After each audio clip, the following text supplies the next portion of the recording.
बिस्मिल्लाहिर्रहमानिर्रहीम। बजट है हमारा आज का टॉपिक, बड़ा इंपॉर्टेंट टॉपिक है। ज़रा गौर से देखिएगा। सबसे पहले हम देखेंगे कि बजट होता क्या है। इसका डेफिनेशन कभी कभी वो पूछ लेता है टेस्ट और इंटरव्यू दोनों में, तो याद रखिएगा budget is a planning and controlling tool for the financial management of an organisation. तो बजट क्या है? बेसिकली बजट एक टूल है। जैसे किसी भी तरह की मेजरमेंट के लिए हम कोई टूल या इंस्ट्रूमेंट यूज करते हैं, ये इसी तरह का एक आला है, एक जरिया है। किस चीज के लिए? For the financial management of an organisation. किसी भी तंजीम की जो मुआशी मैनेजमेंट है, इंतज़ाम है, उसकी प्लानिंग और कंट्रोलिंग के लिए जो हम टूल यूज करते हैं वो बजट है।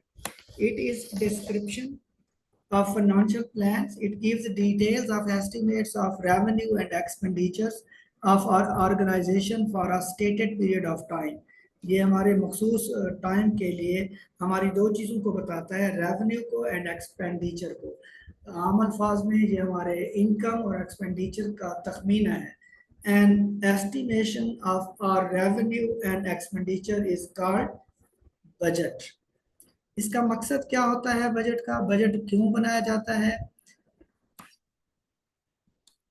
Purpose of the budget is to get the fiscal layout of projected revenue and expenditure of government activities side by side with the record of past years. इसमें कई चीजें हैं जिसमें जो मुआशी लेआउट है, प्रोजेक्ट है, जो प्लान है, जो स्केच है, उसको देखना, उसके अखराजात को देखना, और इसके साथ साथ जो पास्ट ईयर्स में जो अखराजात हुए हैं उनका भी रिकॉर्ड रखना।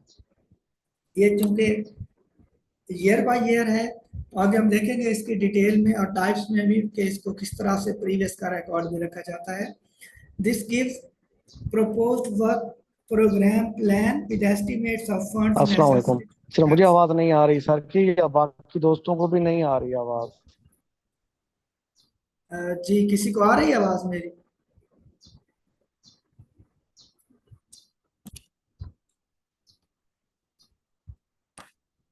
जी सर, मुझे तो आ रही है। सर आवाज आ रही है? जी जी, चलें आप अपना फिर चेक कर लें नेटवर्क। आई थिंक जी अब आवाज आ रही है। जी ठीक हो गया। पर्पस हो गया, planning and budgeting are two complementary operations. Policy and program comes first and the translation of segments of such plans into figures comes next. कहता है कि प्लानिंग एंड बजटिंग दो ज़रूरी या एक दूसरे से मुंसलिक चीज़ें हैं, सेगमेंट्स हैं। अब देखिएगा थ्री फंक्शनल, पहले हमने देखा कि बजट होता क्या है। इसको आम अल्फाज में अगर हम बयान करें तो क्या होगा? It is budget is a planning and controlling tool for the financial management of an organisation है।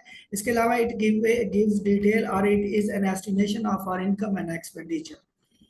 इसके बाद है three functional types of budget. Budget की थ्री जो फंक्शनल टाइप्स हैं वो कौन कौन सी हैं? एक रेवेन्यू बजट है, एक एक्सपेंस बजट है, और तीसरी टाइप है कैश बजट। देखेंगे रेवेन्यू बजट क्या होता है। It gives estimate of the total revenue receipts of the organisation in a given period. एक मखसूस वक्त के दौरान जो जो उसे रेवेन्यू हासिल होता है, मतलब जो इनकम आती है, जो पैसा आता है, वो रेवेन्यू बजट है। एक्सपेंस बजट जैसा कि नाम से जाहिर है, expenses budget list the primary activities undertaken by a unit to achieve its goals and allocate an amount to each of them। तो एक रेवेन्यू है, दूसरा एक्सपेंस है कि इनको खर्च कहाँ पर करना है, तीसरा कैश बजट है, it is the forecast of how much cash the organisation will have. ये बताएगा कि आने वाले इस मखसूस वक्त के दौरान, इस मखसूस पीरियड के दौरान पैसा आएगा कहाँ से, and how much it will need to meet the expenses, और ये अखराजात को कैसे पूरा करेगा।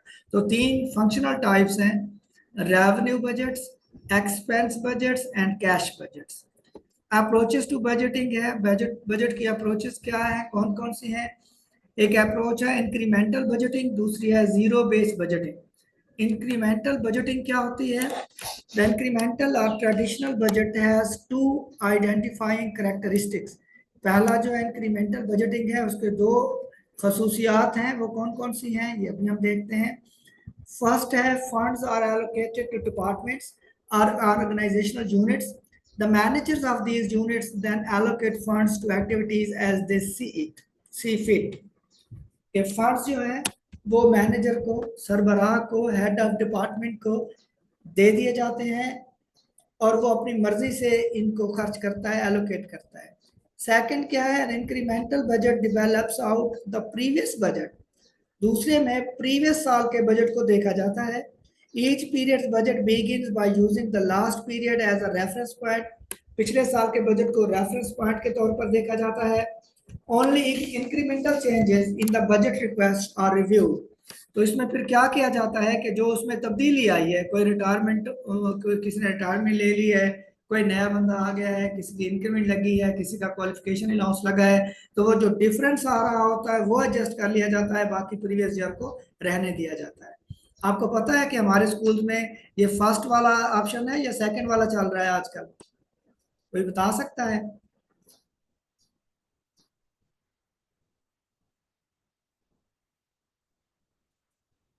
जी, ये पहली ऑप्शन चल रही है हमारे स्कूल्स में या दूसरी चल रही है?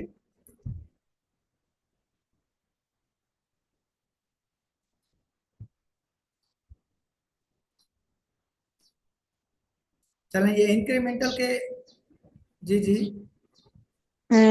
सर जिसमें वो हेड्स को सारा इख्तियार होता है कि अपनी मर्जी से यूज करते हैं रिक्वायरमेंट के अकॉर्डिंग। नहीं हमारे फर्स्ट वाले में आपने बताया। नहीं, हमारे पास सेकंड वाला चल रहा है। इसमें हमें हर साल बजट दिया जाता है, प्रीवियस बजट दिया जाता है, बजट एस्टिमेशन रिपोर्ट आती है, उसको देखने के बाद फिर नेक्स्ट को देखा जाता है। और ये बड़ा इंपॉर्टेंट पॉइंट है, अगर आप डीडीओ अगर नहीं है, जूनियर आप डीडीओ बनेंगे, आपको पता चलेगा कि आपने इनको सबको वेरीफाई करना होता है, ताकि पिछले साल के आपके बजट से आपका मौजूदा बजट कोई एस्टिमेशन में, कोई खर्च में फर्क तो नहीं आ रहा। मसलन पिछला आपका 10 लाख था, अब आपका 12 लाख हो गया, तो क्यों हो गया है, या कम हो गया तो क्यों हो गया है? तो यहाँ पर हमारे स्कूल में ये सेकंड वाली ऑप्शन चल रही है।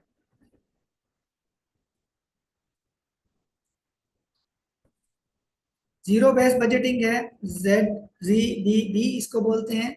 A method of budgeting in which all expenditures must be justified in each new period as opposed to only explaining the amounts requested in excess of the previous period's funding. Example, if an organization, ये कौन सा budget है जिसमें सिर्फ उसी साल को देखा जाता है, जीरो बेस्ड है, इसके लिए पिछले साल को बेस नहीं बनाया जाता। जीरो बेस्ड का मतलब है, पहले तो ये था ना इंक्रीमेंटल में, जैसे हमने डिस्कस किया कि पिछले साल का बजट आपको दिया जाता है, उसमें आपने फिर इंक्रीमेंटल बजट जो चीजें देखना होती हैं। लेकिन जीरो बेस्ड बजटिंग में आप पिछले साल की बजटिंग को नहीं देखते, उसको कंसीडर नहीं करते। Example, if an organization uses ZBB, each department would have to justify its funding every year. हर साल उसने अपनी जस्टिफिकेशन देनी है, पिछले साल को उसने नहीं देखना। That is funding would have a base at zero, उसकी बेस जीरो पर होगी। A department would have to show why its funding efficiently helps the organization toward its goals. ZBB is specially encouraged for government budget because expenditures can easily run out of control if it is automatically assumed that what was spent last year must be spent this year. ये government के ऐसे इदारों में ऐसा होता है जहां पर जो बजट है वो एक्सीड हो जाता है, या एकदम पता नहीं चलता।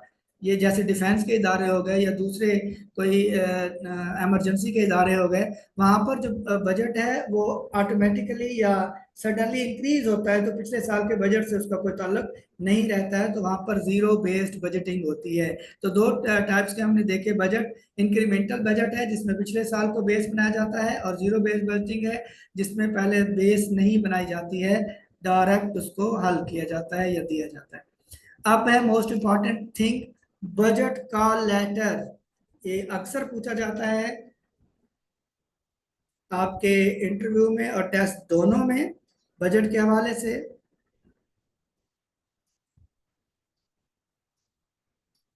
बजट का लेटर होता क्या है, इसी पर पूरा बेस करेगा हमारा budget.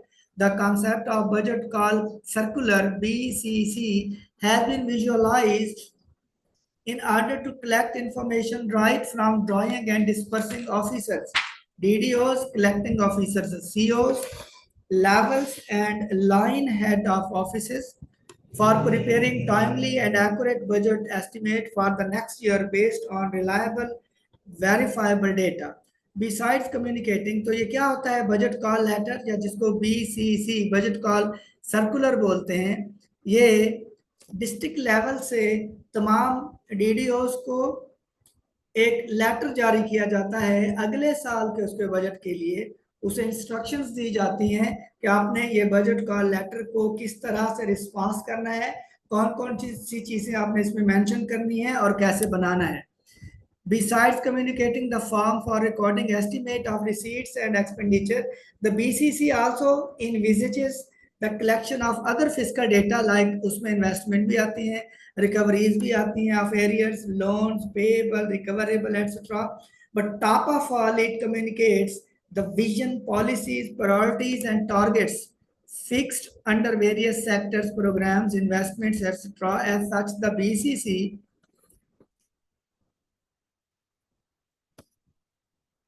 disseminates the information available in a common pool to each DDO under।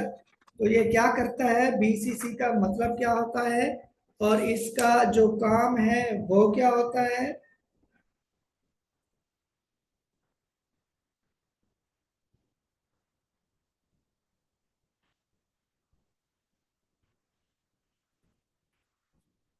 Ji, why budget call letter? The budget call letter heralds the formal beginning of the budget cycle। आपके budget का जो cycle है, आगे हम इसको discuss करेंगे कि किस तरह से ये कहाँ से स्टार्ट होता है। ये उसका आगाज होता है जब बजट का लेटर आता है DDO के पास, तो ये आगाज होता है आपकी बजट फॉर्मेशन का कि आपने बजट को किस तरह से बनाना है।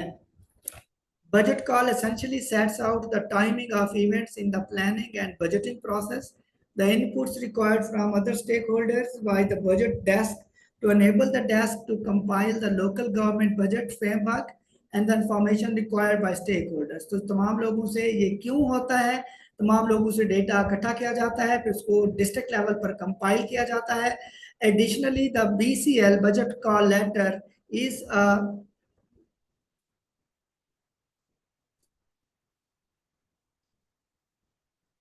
Legal requirement as per budget rule 2003। सबसे पहले तो ये 2003 के जो बजट रूल्स हैं उनके लिए ये लीगल रिक्वायरमेंट है कि आपने बजट का लेटर पहले देना है। यहाँ से आपका फॉर्मल बजटिंग स्टार्ट होता है।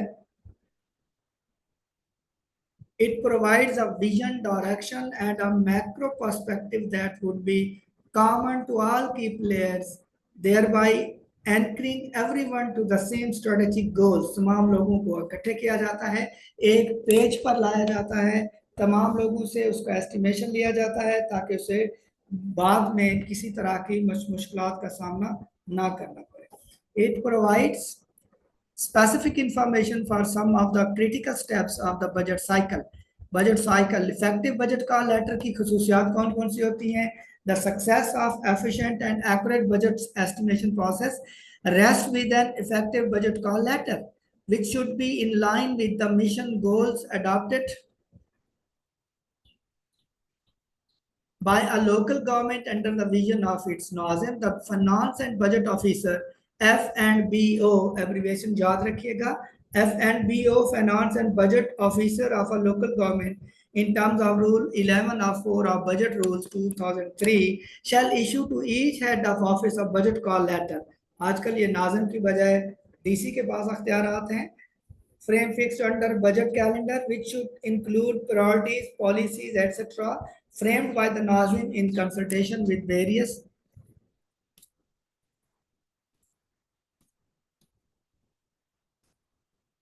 stakeholders and include the requirements। In case of district government, the requirement of tehsil council, unit council इनसे लिए जाते हैं।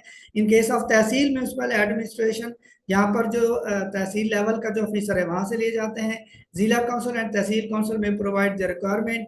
The budget call letter should also contain the priority areas, वहां पर उसकी रैंकिंग भी की होती है कि टॉप प्रायोरिटी में कौन सी चीज है। While sending budget call letter to the head of offices, F&BO should enclose the following documents with the letter। Budget calendar साथ में वो भेजेगा। Form for estimation of receipts, ये आगे हम सारे फॉर्म देखेंगे उनकी डिटेल भी। Form for estimation of current new expenditure है, form for estimation of development expenditure है, form for investment liabilities and loans है, form for budget ceiling features है, ये सारे फॉर्म्स आगे हम देखेंगे। फंक्शन क्या है बजट कॉल लेटर के? Informs departments of the timing of की इवेंट्स, ये वक्त पर टाइम फ्रेम के मुताबिक मालूमात देता है डिपार्टमेंट को। Inform the stakeholders of any new elements in the budgeting process, अगर कोई नया इजाफा होता है तो उसके बारे में बताता है बजट कॉल लेटर के ये चीज नई आई है। It should mention the resources, इसमें इसके अलावा वो क्या बताता है, रिसोर्सेज भी इसमें बताए जाने चाहिए।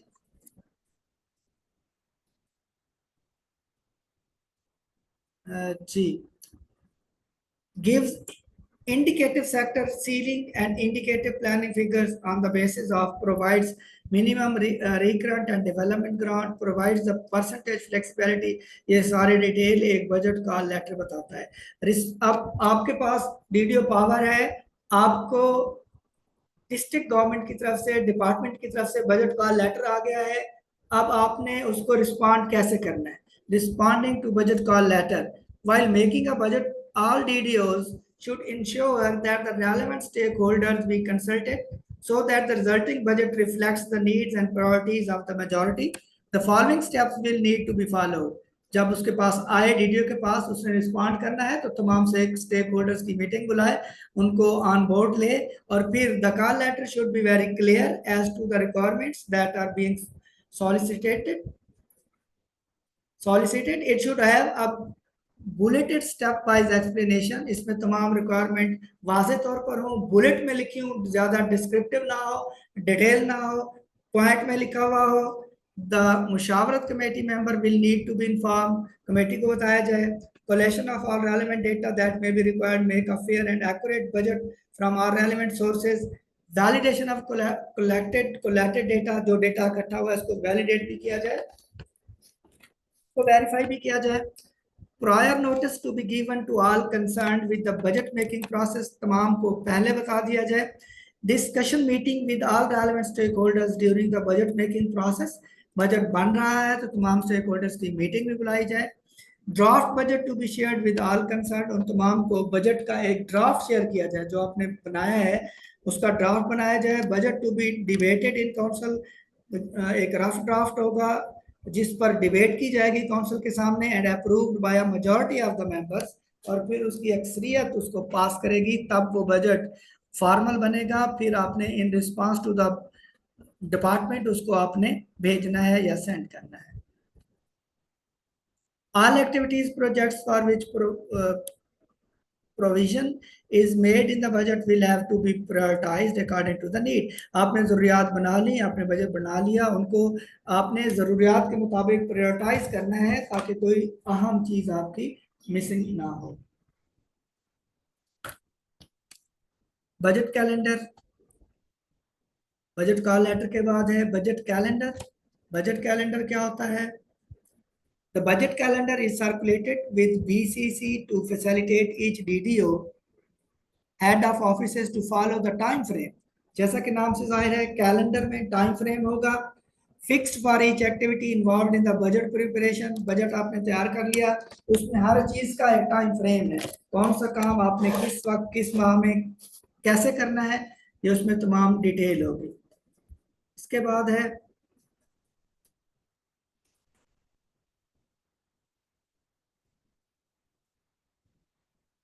by following the target dates as provided in the budget calendar, every concerned unit contribute in the timely preparation of consolidated budget.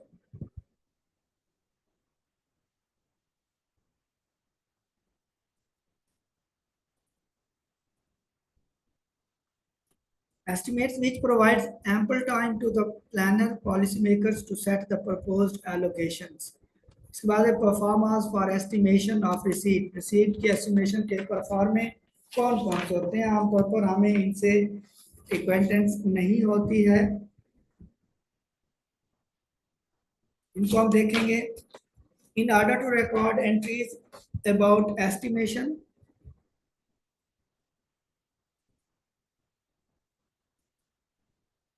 estimated receipts for the ensuing financial year and revised estimates of current financial year, a series of BDRG.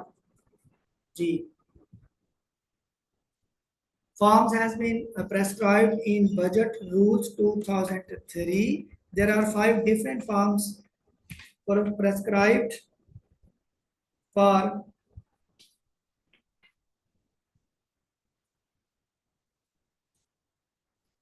five different forms prescribed in order to fetch complete information from collecting officer. CO से BDR जो कि abbreviation है budget details receipts. ये receipts ही हमारी heading थी. Performa for estimate of receipts. Performa for estimation of expenditure. ये receipt के परफॉर्मे हैं जो पहले हमने देखे 2003 के मुताबिक BDR टोटल कितने होते हैं, ये टोटल BDR जो है वो 5 हैं, इनकी हम डिटेल आगे पढ़ेंगे।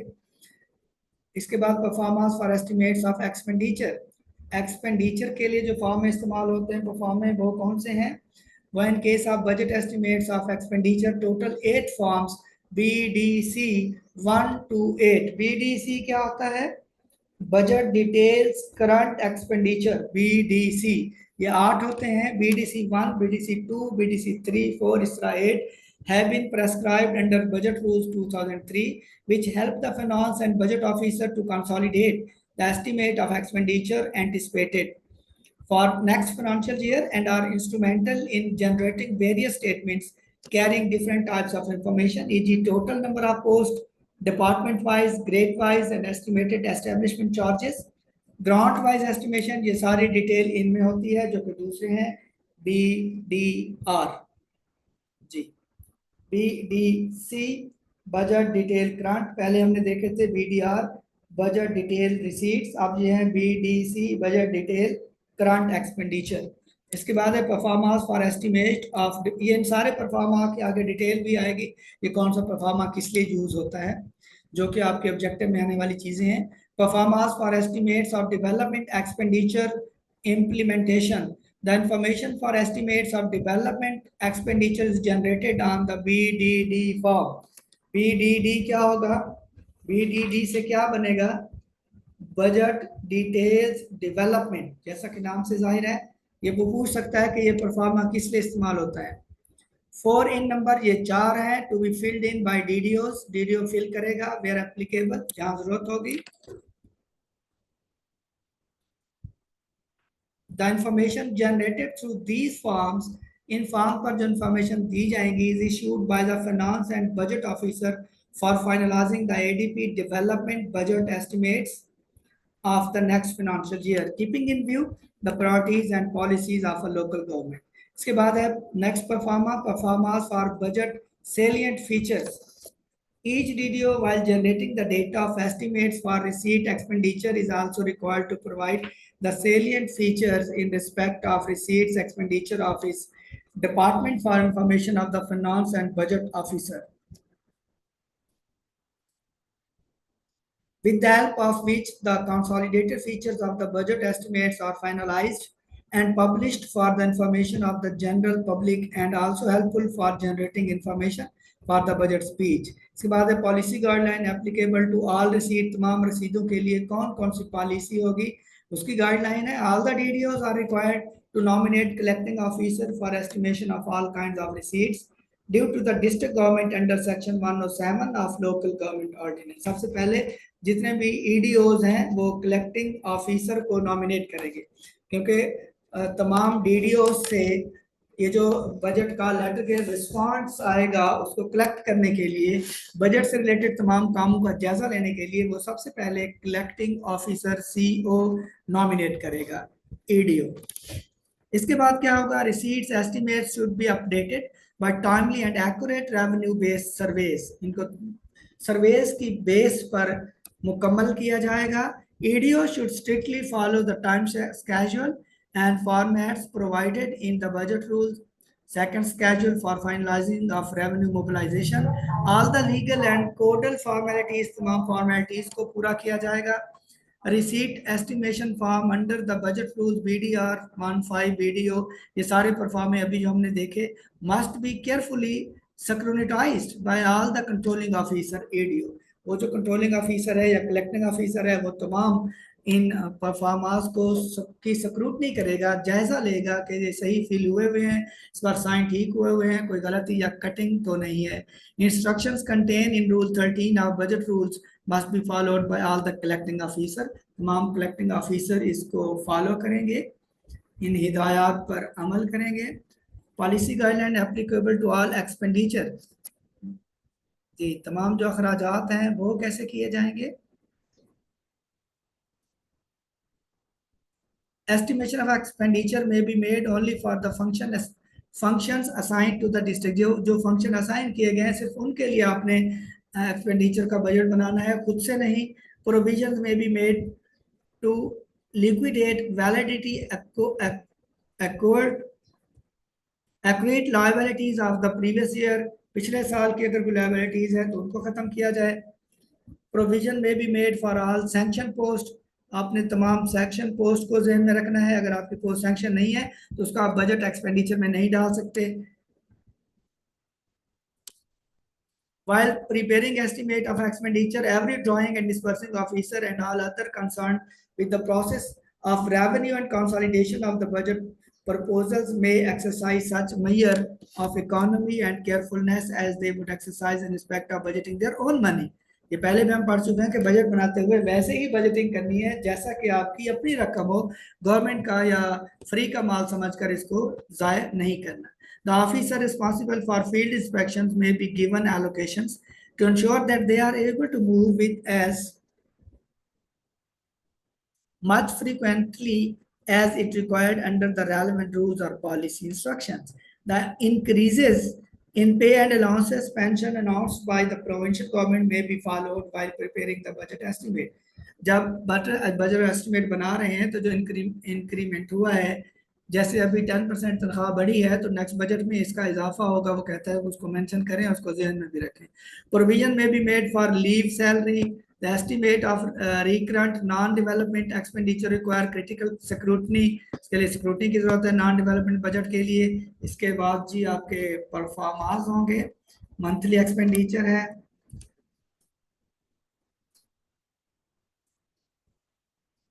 जी, प्रिपरेशन ऑफ स्कूल बजट। जी, मोस्ट इंपॉर्टेंट फॉर अस कि हमने स्कूल का बजट कैसे बनाना है। Schools need finances to carry out their program to pay the teachers and other staff, etc. These finances are provided by the government on the basis of demands made by the institutions on the prescribed performa such as। ये जो परफॉर्मे है, जैसे कि हमने discuss किया था कि हम परफॉर्मा फिल करके देंगे, उसके मुताबिक ही वो गवर्नमेंट बजट हमें इशू करती है। जब हम बजट की टर्म्स में देख रहे थे तो ये हमारे परफॉर्मेंस हैं B1, B1, 2, 3, 10, 11, 16 statement of allowances, statement of excesses and surrenders। head of institution has to prepare BM3। Ji, BM क्या होता है? Budget management pro forma. BM3, BM10, BM1, 11। तो हेड ऑफ इंस्टीट्यूशन को या DDO को क्या करना होता है?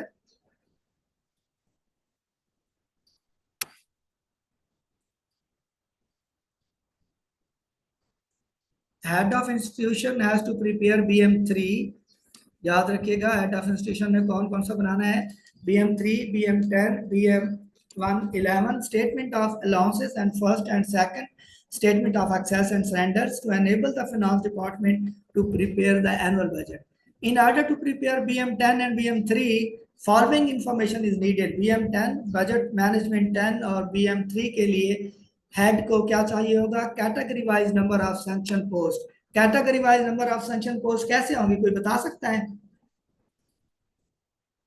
जी, किसी को मेरी आवाज आ रही है?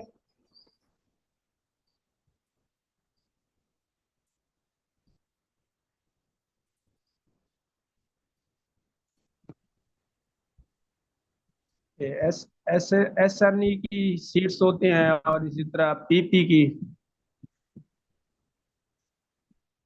जी, category wise number of sanction post का मतलब है कि आपके स्कूल में सैंक्शन पोस्ट कितनी है पहली। दूसरा कैटेगरी वाइज के टीचिंग कितनी है, नॉन टीचिंग कितनी है, PST कितने हैं, EST कितने हैं, SST कितने हैं, ये कैटेगरी वाइज है। ठीक हो गया?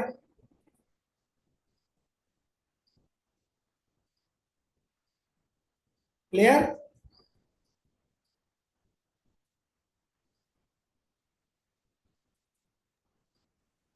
यस सर, ठीक है।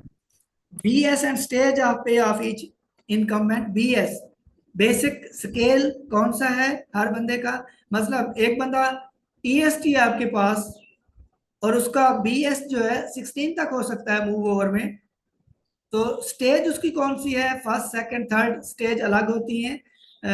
हर साल की आपकी एक स्टेज का इजाफा होता है। तो दूसरी चीज में बेसिक स्केल और स्टेज बताना होगी हर अप्लाई की। पे स्केल इन फोर्स के इस वक्त जो पे स्केल उसका वो क्या चल रहा है? Category wise number of post with BS and stage of पे। तो कैटेगरी वाइज भी इनकी अलग से एक बनानी है लिस्ट। मंथली एक्सपेंडिचर स्टेटमेंट है हर स्कूल की हर माह की। In order to prepare statements of excesses and surrenders you need information about the actual expenditure done every month out of the sanctioned budget. So an expenditure statement is prepared every month and is sent to DO, deputy DOs on the prescribed pro forma. It includes all the expenditures made out of the sanctioned budget during the current month plus the total amount of expenditure made up to the previous month. हर महीने उसे statement भेजी जाती है कि आपने इस महीने आपके अखराजात क्या थे और इससे पिछले महीने क्या थे, ताकि हर महीने उसे अंदाजा होता रहे कि पिछले महीने और इस महीने में अगर डिफरेंस आ रहा है तो क्यों आ रहा है, क्या वो वैलिड डिफरेंस है, क्या वो लीगल डिफरेंस बनता है या कोई गड़बड़ है। Statement of excess and surrender ये क्या होती है? The statement of excesses and surrenders are intended solely for the purpose of fixing revised estimates of expenditure of the year after examination of the actual expenditure to date and for indicating what the surrenders and excesses are likely to be over the grant sanction. It is not intended to be means of making provision for additional funds, the need for which may arise subsequent to the framing of the budget estimates. इसमें आपने बताना होता है कि आपने जो estimate लगाया है जो मंथ का या ईयर का, तो उसमें किस किस्म का कोई डिफरेंस है। आपने सरेंडर और एक्सेस आप में आपकी कोई चीज इजाफी या आपका बजट कम तो नहीं हो रहा है, कोई डिफरेंस तो नहीं आ रहा है। First statement of excess and surrender, the main objective of the first statement of excess and surrender is to enable the finance department to frame the preliminary revised estimates for the current year on the basis of which the ways and means position of the current and the next year is determined. It is to be prepared and submitted in the month of November every year. तो हर साल जो first statement of excess and surrender है ये कब पेश होगी? नवंबर every year. जिन लोगों के पास डीडीओ पावर है उन्हें पता होगा कि नवंबर के महीने में हर साल ये एक्सेस एंड सरेंडर की फर्स्ट स्टेटमेंट सबमिट करवाना होती है। आजकल तो खैर ऑफिस में कोई क्लर्क ये काम खुद कर देता है, डीडीओ को नहीं करना पड़ता, लेकिन उसे पता होना चाहिए कि ये होता क्या है। तो information required for the first statement of excess and surrender के लिए कौन कौन सी चीज चाहिए? Functions, object, modified grants and actual account of first 4 month of current financial year. जी, नवंबर में आपने पेश करनी है, जुलाई, अगस्त, सितंबर और अक्टूबर 4 माह का आपने उन्हें एस्टिमेशन देना होता है फर्स्ट में। इसके बाद actual account of the last 8 month of the last financial year, anticipated grants for the current financial year November to June, excesses, surrenders, इसमें आपका इजाफा या कमी। Along with this form, full justification for excesses and surrender is to be sent on a separate note. अगर इसमें आपके पास excesses है या surrender है तो उसकी justification भी आपने written form में देना होगी कि कमी या ज्यादती क्यों हो रही है। तो first statement, second statement, first statement of excess and surrender नवंबर में होती है। Second statement of excess and surrender is the basis of which the finance department frames the financial revised estimates of the current year. It is the chief source of information on which the finance department relies to determine whether the modified grant will be in excess or in deficit of the actual expenditures. It is to be submitted during the month of March every year. तो याद रखिएगा, first access and surrender जो statement है वो नवंबर में और दूसरी मार्च में होनी है। इसके लिए कौन सी इंफॉर्मेशन चाहिए होंगी? जी, information required for second statement of excess and surrenders, budget details, receipts, BDR forms. हम फॉर्म्स की तरफ आ रहे हैं। हमारा लास्ट पार्ट है estimation of receipts and their justification schedule of taxes arrears. तो BDR 3 किसके लिए होती है? स्केड्यूल ऑफ टैक्सेस के लिए। BDR 4 स्केड्यूल ऑफ एरियर्स के लिए। BDR 2 monthly targets of receipts के लिए। BDR 1 एस्टिमेट्स ऑफ रिसीट्स के लिए। BDR 5 होती है जस्टिफिकेशन एक्सप्लेनेशन, जहां आपने जो फर्क आ रहा है उसको जस्टिफाई करना है। Budget detail current expenditure BDC ये किस लिए होते हैं? BDC 2 होती है establishment strength by function. BDC 3 establishment strength by function and designation. BDC 4 establishment strength by designation. BDC 5 establishment budget by designation. BDC 6 estimate of demand for grants. BDC 7 drawing and dispersing officer wise budget distribution. BDC 1 demand for grants current और इसमें justification भी होगी। और BDC 8 होती है expenditure. इसके बाद है